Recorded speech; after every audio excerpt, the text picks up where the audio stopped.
Muy bien, mis estimados alumnos. Eh, los temas de esta semana, pues que no va a ser presencial, vamos a tratarlos, o más bien los vamos a dar aquí en forma virtual. Vamos a ir tratando de explicar esta presentación, que es la presentación que íbamos a ver en clase, ¿no? Entonces, el tema que nos quedaba esta semana es equilibrio químico. Para hablar de equilibrio químico, primeramente vamos a tener que hablar de algunas otras cuestiones. Primeramente tenemos que recordar los temas que habíamos visto anteriormente, que eran energía libre de Gibbs, que nos hablaba sobre la espontaneidad de una reacción. Entonces, hasta el momento hemos visto principalmente reacciones que son del tipo irreversibles. ¿Qué quiere decir que una reacción sea irreversible? Bueno, una reacción que es irreversible solo ocurre en un sentido. Es decir, la reacción ocurre en una dirección y puede ocurrir también en la dirección opuesta. Sin embargo, la diferencia en las velocidades es abismalmente grande. Es decir, ocurre, digamos, hacia la derecha, es una reacción que ocurre hacia la derecha, como en este caso una reacción irreversible esquematizada general podría ser esta. A más B producen C más D.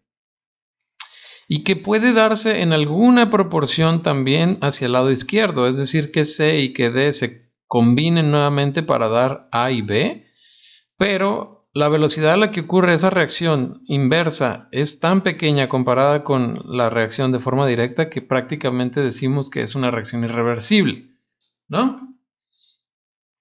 Aquí tenemos un par de reacciones, pero bueno, ¿cómo la identificamos a una reacción irreversible? Pues es porque se le pone este símbolo, es una flecha unidireccional. Las combustiones son ejemplos súper prácticos de reacciones que son del tipo irreversibles. Ahora, hay también reacciones que son reversibles, es decir, que la velocidad de la reacción en sentido inverso no es despreciable, tiene una velocidad que se tiene que tomar en cuenta. Y entonces, como definición, tenemos que este tipo de reacciones, los productos de la reacción se vuelven a combinar para generar los reactivos y entonces se van a ejemplificar con una doble flecha como esta de aquí. Tenemos una doble flecha, A más B producen C más D, pero a su vez C más D también van a estar reaccionando de vuelta para producirnos A más B en una cierta proporción. Por ejemplo, la ionización del agua y la desionización, ¿sí? Aquí está una reacción balanceada para 2 moles de agua que se desionizan o se ionizan, se separan en sus iones hidronio y hidroxilo, y que estos mismos iones también, al ser inestables, al tener una cierta carga, bajo ciertas condiciones se van a estar combinando y van a poder darnos de regreso agua aquí. ¿Sí? Ahí tendríamos una reacción, un ejemplo, una reacción de tipo reversible. Ahora, hay que recordar el concepto de espontaneidad que estuvimos viendo en el tema pasado, que era energía libre de Gibbs. Entonces, decíamos que una reacción podía ser endergónica cuando necesitaba energía, es decir, tenía una delta G positiva, o podría ser exergónica cuando su delta G era negativa y entonces liberaba energía útil hacia el entorno, ¿no? Lo que ocurre es que cuando es endergónica en una dirección, y estamos hablando de una reacción reversible, si es endergónica en una dirección, va a ser exergónica en la otra. Es decir, al igual que la entalpía, si es exotérmica en una dirección, va a ser endotérmica en la otra. Ocurre exactamente lo mismo, ¿no? Entonces, aquí un ejemplo aplicado a cuestiones de biología y bioquímica, cuando el,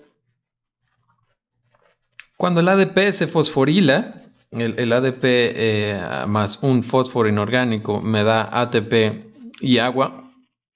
Esta reacción es endergónica, tiene un delta G positivo que es de 7.3 kilocalorías sobre mol. Ahora, si se da en condiciones estándar, pues tiene este valor de delta G. Y las condiciones estándar en bioquímica pues son estas, ¿no? Un pH 7 neutro, 25 grados, una atmósfera de presión y un mol sobre litro de concentración de los reactivos y los productos. Ahora bien, ¿qué ocurre pues en el sentido inverso? Si ADP más fósforo inorgánico me produce ATP y agua y tiene un delta G de 7.3 kilocalorías sobre mol, la reacción en sentido inverso tiene que tener el mismo delta G pero con el signo negativo. Dices tú, espera un momento, ¿qué ocurre entonces ahí? Porque nosotros sabemos que la desfosforilación de ATP es la forma en la que obtenemos energía en el cuerpo, ¿no?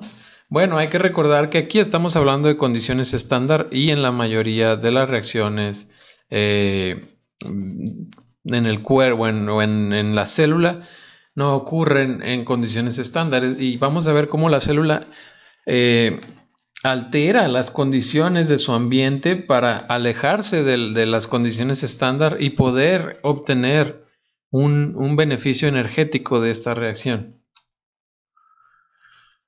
Como lo decíamos, las condiciones dentro de una célula o un organismo pueden ser muy diferentes a las estándar. Así que los valores de delta G para las reacciones biológicas que ya se dan in vivo, es decir, en la célula, van a ser muy distintos de los valores de cambio de energía libre en condiciones estándar. ¿Ok? Entonces, una reacción que es de tipo reversible va a tener esta forma, esta estructura general, ¿no? Que reactivos me van a generar productos y los productos a su vez me pueden generar reactivos de regreso. ¿Qué va a ocurrir aquí? Y esto es muy importante para entrar al concepto de equilibrio químico. Al inicio de la reacción yo tengo solamente reactivos, tengo puros reactivos, ¿no? Cuando tú pones algo a reaccionar al inicio, solo vas a tener eso antes de que reaccione, ¿no? Y conforme van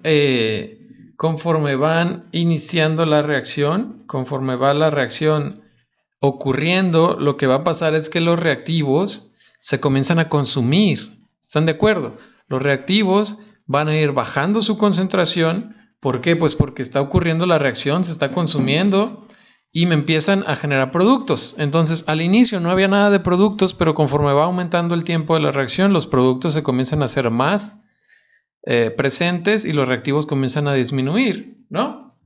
Entonces, ¿qué va a ocurrir con la reacción en sentido directo, es decir, de reactivos hacia productos? Pues que después de un tiempo esta reacción va a ir siendo más lenta, es decir, vamos a ir viendo que se consumen más despacio los reactivos. ¿Por qué? Pues como hay menor concentración de reactivos, entonces hay menos contacto entre ellos para que se dé la reacción. Va a llegar un momento en esta reacción reversible cuando la concentración de reactivos haya bajado y la concentración de productos haya aumentado hasta que las velocidades en ambos sentidos, es decir, tanto de reactivos hacia productos y de productos hacia reactivos, se vuelva igual. Y entonces, en ese momento vamos a ver que ya la concentración de reactivos y de productos no va a cambiar. No va a cambiar, ¿por qué? Pues porque a la misma velocidad que se genera un producto, a esa exacta misma velocidad un producto se descompone y me genera de nuevo reactivos. Ahí es donde nosotros estamos hablando que hemos llegado a un equilibrio químico, y un equilibrio químico es un equilibrio dinámico, no es un equilibrio estático, no es de que la reacción ya se detuvo y ya no está pasando nada ahí. Lo que está pasando es que la reacción se igualó en sus velocidades directa e inversa. O sea, al mismo tiempo que un reactivo se consume para darme un producto también se consume para darme un reactivo. Entonces yo desde la distancia, desde la gran imagen que tengo de la reacción, yo ya no voy a ver cambios en las concentraciones. Es como si todo se mantuviera igual, porque al mismo tiempo que se forma uno, se pierde otro. Entonces es como si en un salón, al mismo tiempo que una persona entra, otra sale, y entonces la cantidad de personas en ese salón siempre va a ser la misma. A pesar de que no esté quieto ese salón, La cantidad de personas dentro de ese salón siempre va a ser la misma.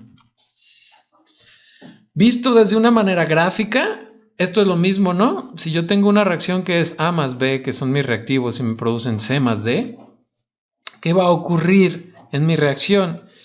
Esta línea me representa las concentraciones de los productos C y D.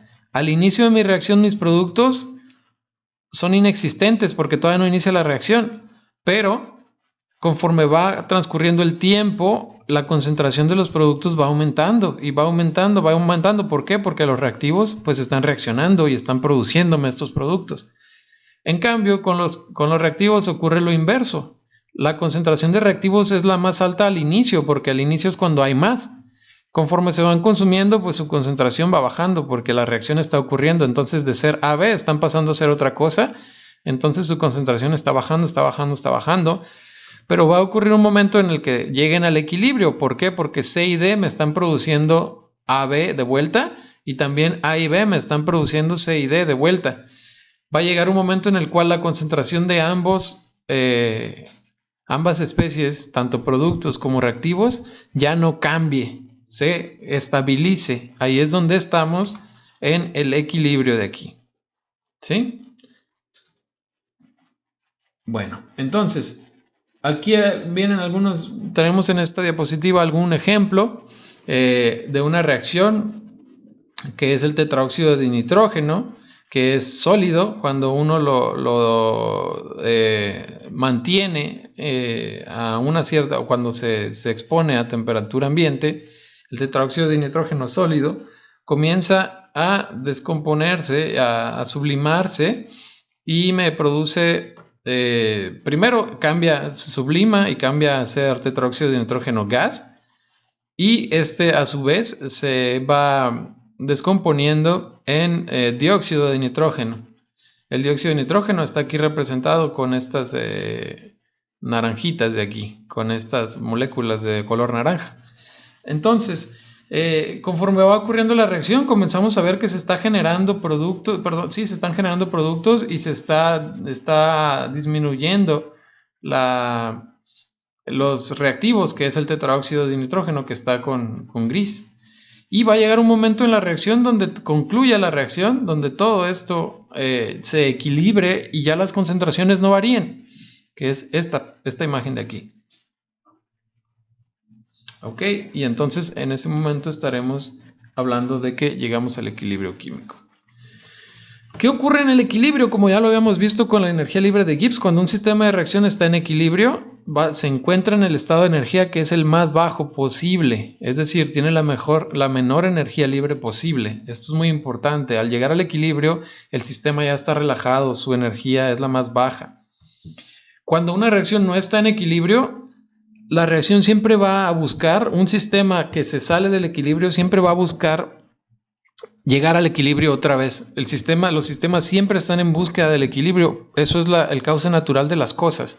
El principio de Le Chatelier nos dice eso, que un sistema siempre va a tender hacia el equilibrio y se va a mover espontáneamente hacia lo que requiera para equilibrarse, que esto lo vamos a ver ahorita en el siguiente video.